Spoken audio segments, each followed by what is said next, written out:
I've used the SinShine duster for years and I absolutely love this thing. It's so strong that I use this to primarily clean around the house, and I'm actually using it for the PC as well. I use this outside, inside, in the bathroom, underneath the couch.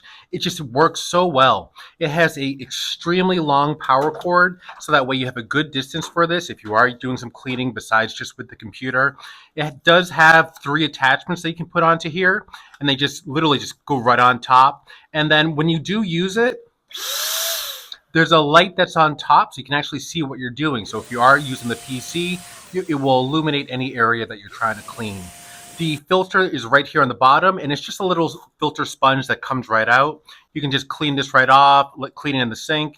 Then when it's dry, put this right back in. It does have non-slip feet right here on the bottom so it can sit without going anywhere. And once again, I use this both inside and outside.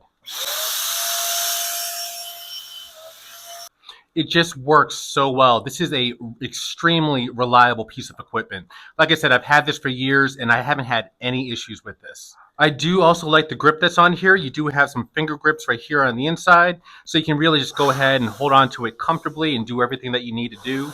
But once again, I've had it for years. You can see all the scratches on this because it's been so beat up, but I've had it for years and there hasn't been any failures with this. So if you're looking for an air duster for around your home or your PC, I would definitely say check this out. You definitely can't go wrong with this.